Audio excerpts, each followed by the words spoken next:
guys, or everyone, I wanted to pop on here to address a question that I have been asked a couple of times this week. And the question was, well, how does interior design relate to Michigan? Now, I've been asked by some of you all and then also some of my colleagues or clients, in the field. And I just wanted to give a brief history about our design history as it relates to pure Michigan. But first, I can talk about interior design and how it is a part of the evolution of our profession that we're in right now, or that some of you guys are going into. In the early times, interior decorating was considered to be a hobby, and that was a hobby for women of post-World War I. However, today, interior design is defined as a more comprehensive field because you can be licensed across 26 states as an interior designer. So we're no longer considered to be a field that is a hobby. We have a field of structure. We have defined ourselves so that we require more than just doodling. We require standards in our industry.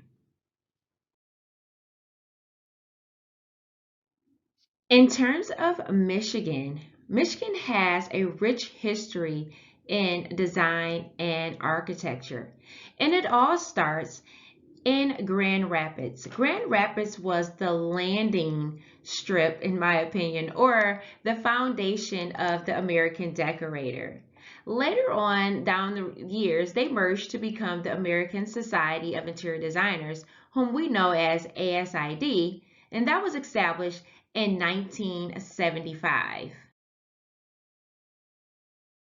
There are other places across our great state of Michigan, such as the Cranbrook Academy, that is historic for its architecture, and also the Poamic Pottery. The Poamic Pottery is over 100 years old.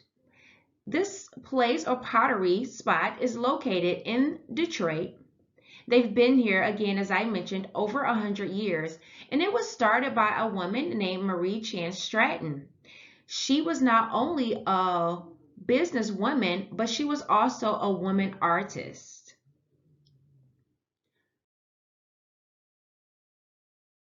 Other places like the Ford Mansion and the Meadowbrook Hall are also historical buildings that represent design and architecture in Michigan. I'm pretty sure a lot of us are familiar with these places. But we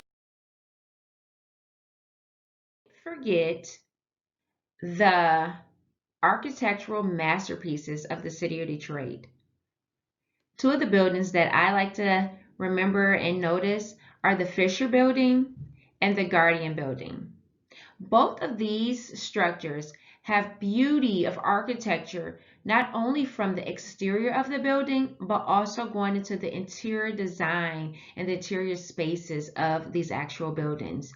They're just gorgeous. They are masterpieces and are great pillars in representing the Michigan architecture and design that we have right here in our great state. I hope that this video gives you guys another insight into the history of design, but it also sticks with you and encourages you to do a little bit more research and look around and see what areas, not only in your community immediately or just throughout our entire state of Michigan. We are familiar with a couple other places that we've learned throughout the years from our history classes, but maybe we've forgotten about them. So take the time to sometimes just sit back and turn to Google or turn to your city and see what historical places stand out to you where you can find and see that great architecture and interior design that is used in our state. Bye.